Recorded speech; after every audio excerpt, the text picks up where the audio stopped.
शुरुआत हम कर रहे हैं इस वक्त की बड़ी खबर के साथ जो बंगाल से जुड़ी हुई है। बंगाल हिंसा पर रिपोर्ट आ गई है। 5 सदस्यों वाली फैक्ट फाइंडिंग टीम ने आज गृह मंत्रालय को अपनी रिपोर्ट सौंप दी है।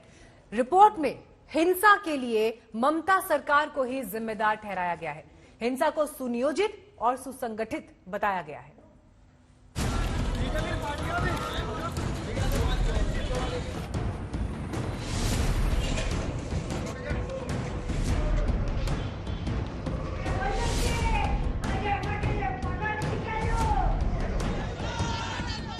बंगाल में विधानसभा के नतीजे आते ही 2 तस्वीरें दिखी। पहली जीत की जश्न की, टीम ममता की हुंकार की। 2 मई के बाद दूसरी तस्वीर भी दिखी जो बेहद भयानक थी। बंगाल में शहर शहर गांव-गांव खून खराबा शुरू हो गया। कई जाने गई, कई जख्मी हुए, कई के घर जलाए गए, कई घर छोड़कर भाग गए। इस हिंसा की आंच दिल्ली पहुंची तो एक फैक्ट फाइंडिंग कमेटी बनाई गई। 5 सदस्यों वाली इस कमेटी ने आज केंद्रीय गृह राज्य मंत्री जी किशन रेड्डी को रिपोर्ट सौंप दी। 63 पन्नों वाली इस रिपोर्ट में ममता सरकार पर संगीन आरोप लगाए गए हैं।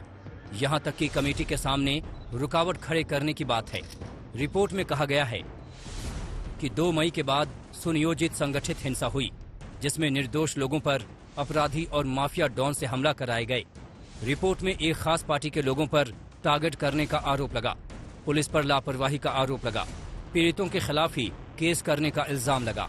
रिपोर्ट में कहा गया कि कई लोग घर छोड़कर पलायन कर गए और उनके घरों को जला दिया गया। रिपोर्ट के मुताबिक इस खास पार्टी के लोगों के आधार कार्ड, राशन कार्ड छीन लिए गए। कमेटी ने कहा कि कई जगहों पर देसी बम और पिस्टल की अवैध फैक्ट्री मिली। रिपोर्ट में राज्य सरकार पर लोगों की रक्षा करने में फेल होने का आरोप लगाया गया। लगभग 15,000 इंसिडेंट्स वेस्ट बंगाल में हुआ इलेक्शन के बाद 15,000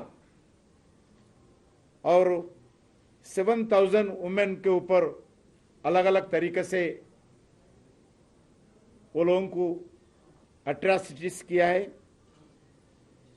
लगभग 26 डिस्ट्रिक्ट्स के अंदर जो वेस्ट बंगाल में है उसमें 16 जिला में ये पॉलिटिकल वायलेंस हुआ है। 5 सदस्यों वाली कमेटी ने रिपोर्ट तैयार करने में होने वाली दिक्कतों की भी जानकारी दी। रिपोर्ट तैयार करने के लिए 200 तस्वीरें खंगाली, 50 वीडियो देखे।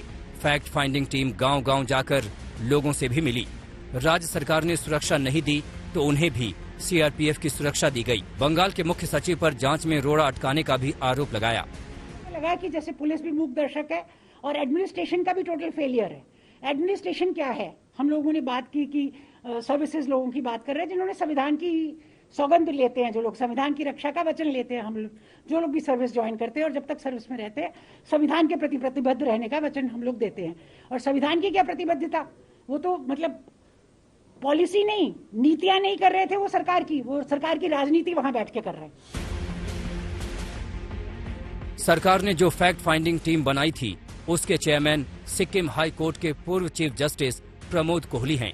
बाकी के सदस्य हैं केरल के पूर्व मुख्य सचिव आनंद बोस, झारखंड के पूर्व डीजीपी निर्मल कौर, आईसीएसआई के पूर्व प्रेसिडेंट निसार अहमद, कर्नाटक के पूर्व एडिशनल मुख्य सेक्रेटरी एम मदन गोपाल।